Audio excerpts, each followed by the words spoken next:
कि कुछ दिन पहले हम लोगों ने 5 अगस्त को आप ही लोगों को बुला करके एक बेरोजगारी का पोर्टल हम लोगों ने जारी किया था और एक toll free number, missed call number जारी किया था।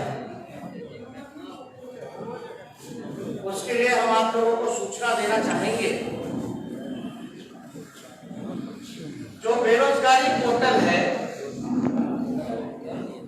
उसमें लगभग 9,47,324 बेरोजगार नौजवानों ने अपने बायोडाटा के साथ रजिस्टर किया है। मैं फिर से आंकड़ा दोहरा दूं, जो वेब पोर्टल था बेरोजगारी हटाओ पोर्टल, उसमें बेरोजगार नौजवानों ने लगभग 9,47,324 की संख्या में रजिस्टर किया है। वहीं 5 अगस्त को रिलीज किया, वहीं मिस्ड कॉल नंबर पर लगभग 13,11,626 लोगों ने मिस्ड कॉल मार करके रजिस्टर किया। यानी इसका कुल आंकड़ा जो बनता है वो है 22,58,000। 5 सितंबर 22 लाख टोटल जो आंकड़ा बनता है 22,58,950 लोगों ने रजिस्टर किया है। मिस्ड कॉल 13,11,626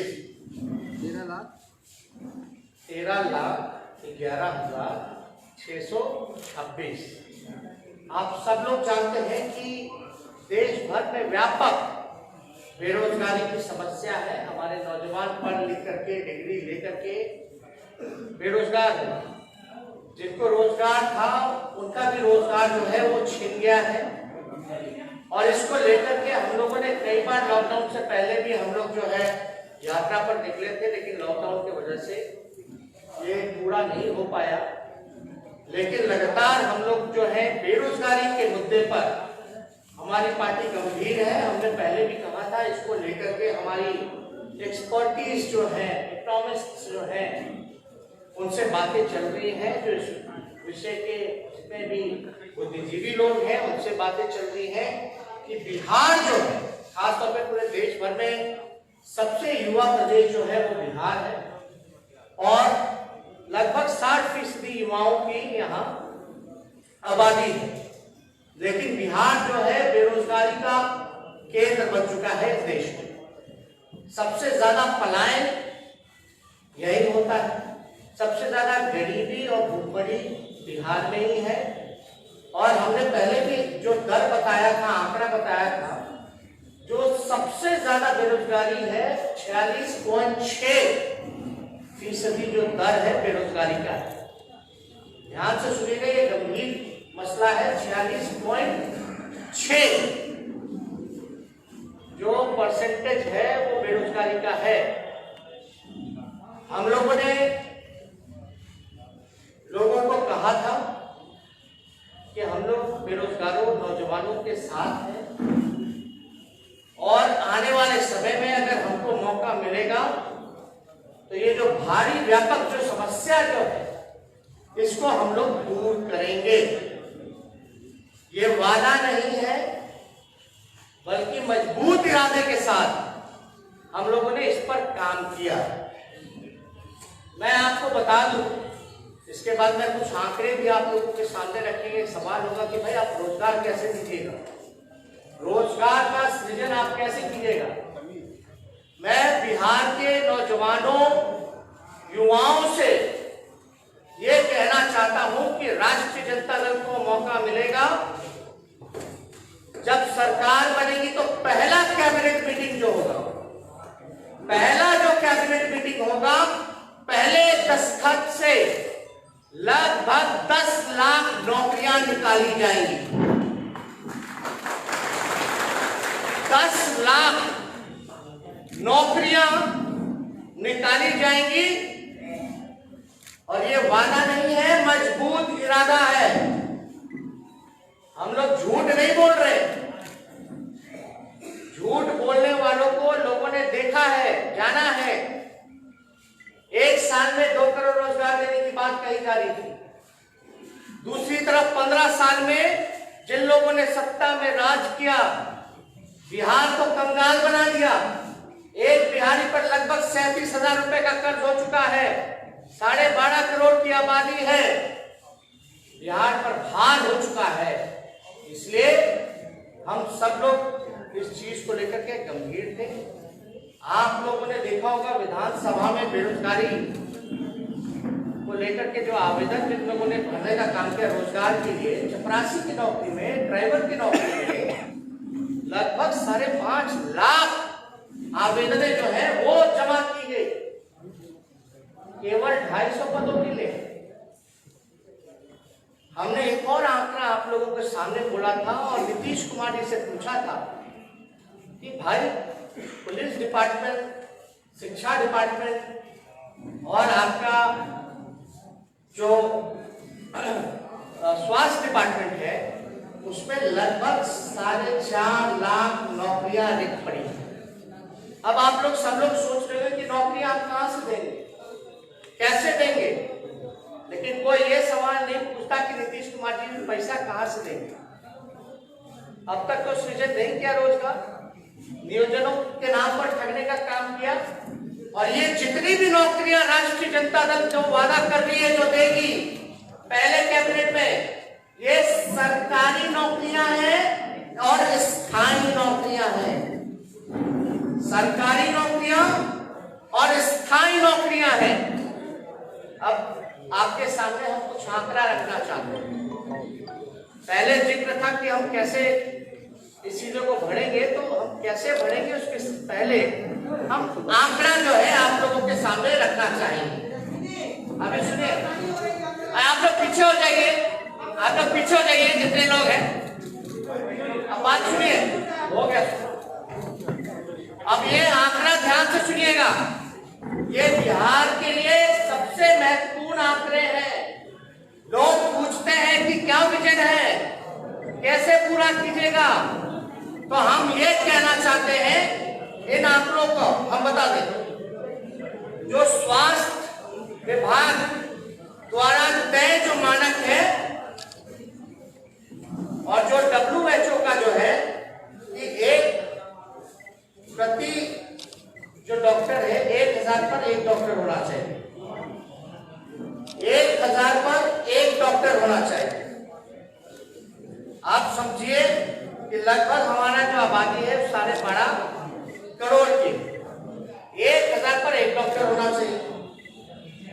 इस हिसाब से बिहार में 1,25,000 डॉक्टरों की जरूरत है। आप ध्यान से सुनिएगा, 1,25,000 डॉक्टरों की जरूरत है। उसी अनुपात में सपोर्ट स्टाफ यानी नर्स, लैब टेक्नीशियन, फार्मासिस्ट की जरूरत पड़ेगी। स्वास्थ्य विभाग में लगभग 2.5 लाख लोगों की जरूरत है, यानी स्वास्थ्य महकमे में लगभग 2.5 लाख लोगों की जरूरत है। जहां तक पुलिस की बात करें, पुलिस कर्मियों की बात करें, पुलिस डिपार्टमेंट की बात करें, तो 50,000 पुलिस कर्मियों का पद जो है वो रिक्त पड़ा है। 50,000 पुलिस कर्मियों का पद जो है वो रिक्त पड़ा है। अगर यह तब है जब बिहार में पुलिस बल की पुलिस पब्लिक का अनुपात न्यूनतम स्तर पर पहुंचा हुआ है, यानी सबसे न्यूनतम स्तर पर है पब्लिक और जो पुलिस का जो रेशियो है, तब ये 50,000 की नौकरियां जो है वो रिक्त पड़ी हुई है। अगर आप देखिएगा यहाँ प्रति 1 लाख आबादी के हिसाब से 77,000 प्रति लाख पर 77 पुलिस कर्मी, यानी 1 लाख आबादी में केवल 77 पुलिस कर्मियां ही सिर्फ हैं। 1 लाख पर 77 पुलिस कर्मी है। अगर मणिपुर छोटे राज्य की अगर हम बात करें, छोटे से राज्य की बात करें मणिपुर की, तो वहां 1 लाख पर 1,000 से भी ज्यादा पुलिस कर्मी कर्मी मौजूद है। सोच लीजिए मणिपुर जैसा प्रदेश जो है, वहां 1 लाख की आबादी में 1000 से ज्यादा पुलिस कर्मी है, जहां हमारा बिहार 1 लाख पर 77 ही केवल जो है पुलिस कर्मी है। यानी राष्ट्रीय औसत से अगर हम लोग लेकर के चले तो लगभग दुगुना 144 प्रति 1 लाख आबादी है। यानी राष्ट्रीय औसत जो है 144 का है। यानी बिहार इतना पीछे है कि लगभग डबल है राष्ट्रीय औसत, तो हम इतने फिसड्डी हैं। ये सारे पद सबसे इंपॉर्टेंट है जो खाली है और कुछ पदे हैं जिसकी आवश्यकता है मानकों के हिसाब से। तो टोटल पुलिस का, बिहार पुलिस का जो स्ट्रेंथ है वो 1,26,000 ही है। सोचिए 12.5 करोड़ की आबादी और पुलिस कर्मी कितने, 1,26,000 है केवल। और नीतीश कुमार जी बोलते हैं कि लॉ एंड ऑर्डर को दुरुस्त कर दिए।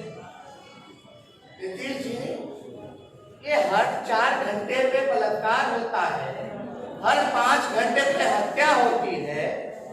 हम जब 15 में थे, 18 महीने आंकड़ा निकाल लीजिए एनसीआरबी का, और आप एनडीए का आंकड़ा निकाल लीजिए 2015 के 18 महीने के बाद का, तो अपराध तो बढ़ गया। डबल इंजन की सरकार है।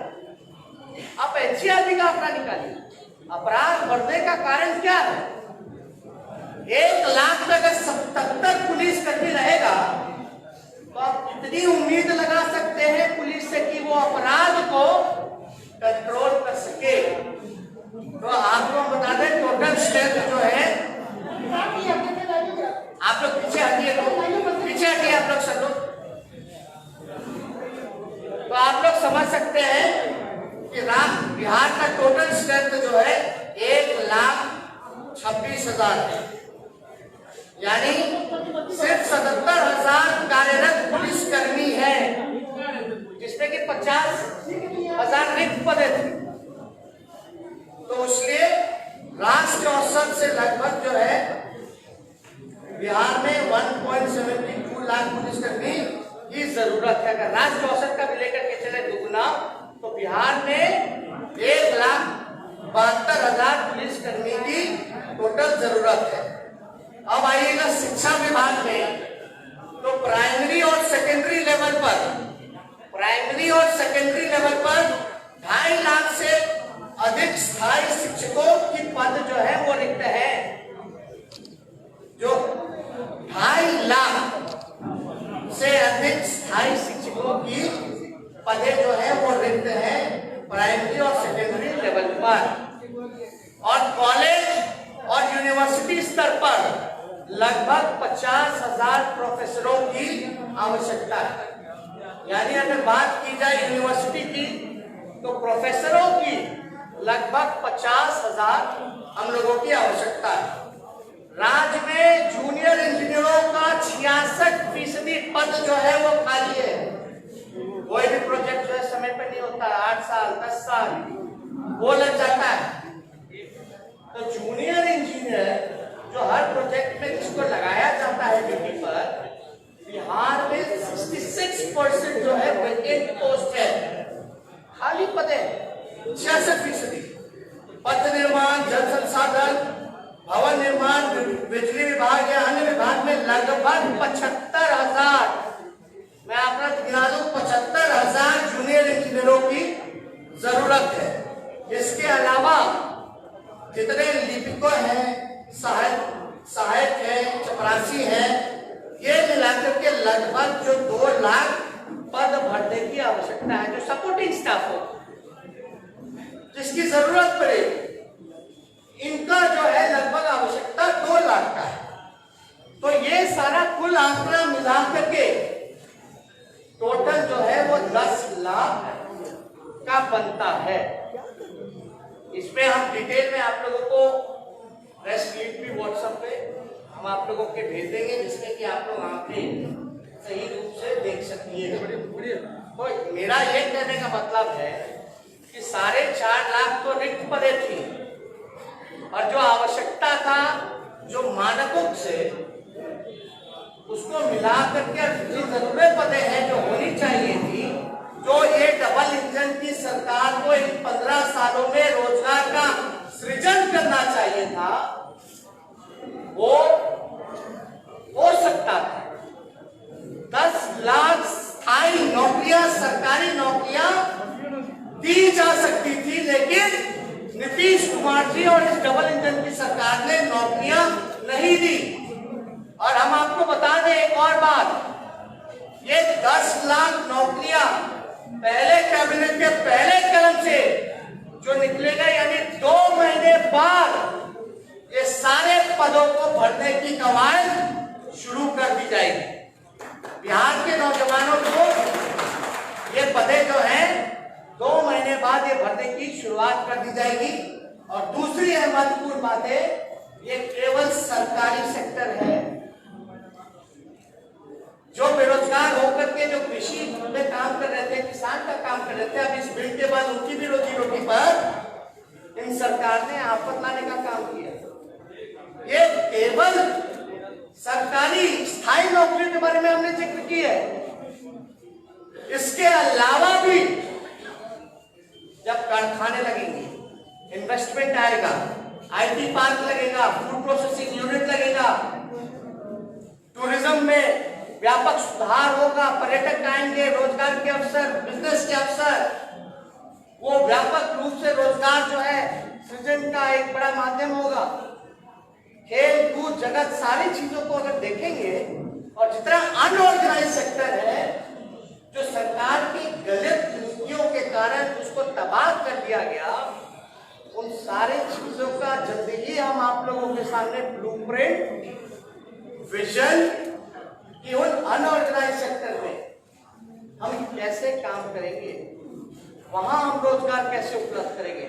तो आप समझ सकते हैं कि अगर हम लोगों को मौका मिलेगा तो हमारी पहली प्रायोरिटी होगी कि बेरोजगारों को हम लोग स्थायी नौकरी, रोजगार देने का काम करें, जो कि डूएबल था, किया जा सकता था।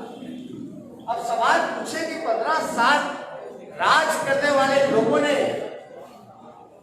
बिहार को बेरोजगारी का केंद्र क्यों बनाया? क्यों इतनी लाखों पद और इतनी पदों की आवश्यकता पड़ रही है? चाहे इंजीनियर्स हो, डॉक्टर्स हो, टीचर्स हो, प्रोफेसर हो, उनके सपोर्टिंग स्टाफ हो, नर्सेस हो, प्यून हो, चपरासी हो, हर जगह जो है व्यापक। और यहाँ BPSC का तो हाल आप लोगों ने देखा ही। कोई भी प्रक्रिया जो है 4 साल 5 साल में भी पूरी नहीं की जा सकती। परीक्षा का जो है वो रिजल्ट नहीं आ पाता है, और जब आता है तो उसमें भी धांधली की जाती है। तो ये सारे विषयों पे हमारी सरकार जो है वो ध्यान देने का काम करेगी। जनता ने मूड बनाया है कि जितने लोगों ने इनको ठगने का काम किया है, इस बार बिहार की जनता, खासतौर पर नौजवान, ठगाएगा नहीं। और राष्ट्रीय जनता दल सभी जाति के लोगों को, सभी वर्ग के लोगों को, सभी धर्म के लोगों को इकट्ठे लेकर के चलने का काम करेगा। इसलिए हम समझे कि ये बातें आप लोगों के सामने आनी चाहिए। अब जवाब दे नीतीश कुमार, इन 15 सालों में आपने नौजवानों को बेरोजगार क्यों रखा? आपने उन नौजवानों को वो अधिकार क्यों नहीं दिया? आपने नौकरी के बदलाए लाठी क्यों मारा? ये नीतीश कुमार जी को जवाब देना पड़ेगा। और व्यापक स्तर से जो है पूरे बिहार में लगभग 60 घोटाले हुए हैं, जिसका अरबों करोड़ों रुपया लूटा गया है, लेकिन वो पैसा रिकवर क्यों नहीं किया गया? लोग काले धन की बात करते थे लाने की, लेकिन बिहार में सृजन घोटाला जैसा इतना घोटाले हुए, धान घोटाला हुआ, बीएड घोटाला हुआ, 7 निश्चय घोटाला हुआ, जनरल घोटाला हुआ, हर जगह आप देखिएगा तो घोटाले ही घोटाले आप लोगों के सामने नजर आते हैं। किसका पैसा कहाँ गया, किससे पूछेगा सवाल हम किससे पूछे?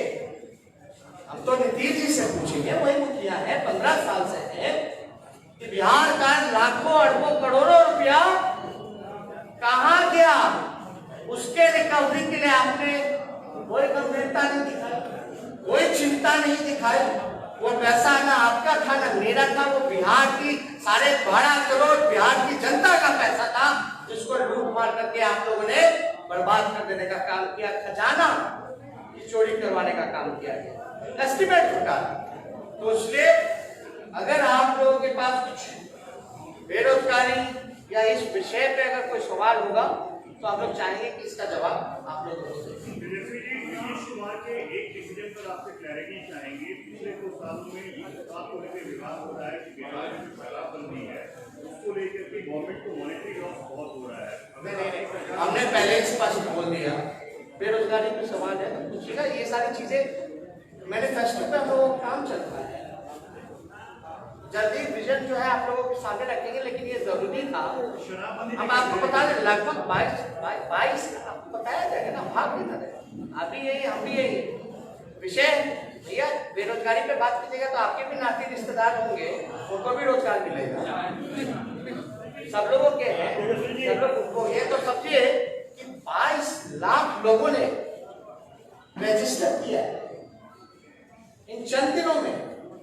5 सितंबर से लेकर के अब तक में 22 लाख नौजवानों ने बेरोजगारी को लेकर के खुद जो है उन लोगों ने बायोडाटा रजिस्टर किया है, डाला गया है। आप समझ सकते हैं कितनी बड़ी ये समस्या है। बिहार को इन लोगों ने बीमार कर दिया। और नीतीश कुमार जी से भूखमरी पे बात की जाए, पलायन पे बात की जाए, गरीबी पे बात की जाए, बेरोजगारी पे बात की जाए तो कोई जवाब नहीं देते। ये बड़ा आश्चर्य लगता है। हम लोगों को गाली देना है, स्वागत आप दे सकते हैं, दिलवा सकते हैं, लेकिन आप बिहार के मजदूरों का जब आप अपमानित करते हो, पैर में छाले लगवाते हो, उनको चोर अपराधी कहते हो, तो ये बर्दाश्त बात है। सुप्रीम कोर्ट के ऑर्डर के बाद भी बिहार में उन मजदूरों को रोजगार नहीं दिया गया। याद कीजिएगा, वही मजदूर जो बाहर से आए, अपने ही बिहार के लोग थे जो रोजी रोटी में कमाने बाहर गए थे, उनको रोजगार सुप्रीम कोर्ट ने बोला था बिहार सरकार को देने का, लेकिन एक भी रोजगार उन लोगों को नहीं दिया गया। ये जो रोजगार की बात कर रहे हैं, 2015 में बेरोजगारी की याद नहीं थी, नौजवानों की याद नहीं थी कि आप देने को। और दूसरा सवाल, जब आप सवाल कर रहे हैं तो नीतीश कुमार व्यक्तिगत हमला करते हैं आपको। बात सुनिए, पहला सवाल 2015 की बात है। हम सरकार में थे, याद होगा, डिप्टी सीएम थे, हालांकि जनादेश की चोरी हो गई, नीतीश जी तो भागे। लोग सुनते थे कि विधायक की चोरी होती है, विधायक खरीदे जाते हैं, लेकिन मुख्यमंत्री की चोरी हो गई, मुख्यमंत्री बिक गए। ये पहला ऐसा राज्य होगा। दूसरी पहली बात हम बोलते 2015 में हम लोगों ने डोमिसाइल कानून की बात की थी। डोमिसाइल कानून की बात हम लोगों ने की थी। बगल का राज्य जो है की थी कि नहीं की थी?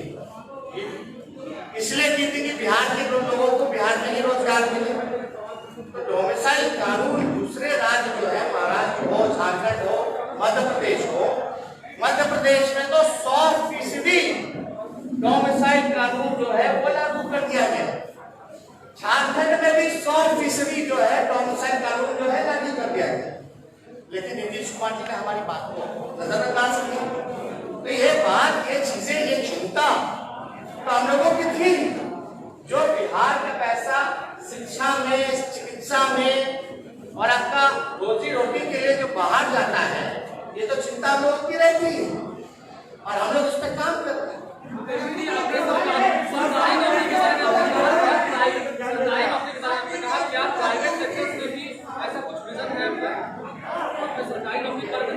हमने तो ये बोला ये जितनी 10 लाख नौकरियां हम देंगे वो स्थायी नौकरियां होंगी, वो केवल सरकारी नौकरियों के बारे में है, लेकिन इसके अलावा भी कारखाने आएंगे, उद्योग लगेगा, इन्वेस्टमेंट आएगा, टूरिज्म बढ़ेगा, फूड प्रोसेसिंग यूनिट लगेगा, IT पार्क लगेगा, सेल लगेगा, तो उसमें भी लेकिन 10 लाख तो कम ही होगा, उससे भी ज्यादा व्यापक रूप में लोगों को अपॉर्चुनिटी हम दिलाने का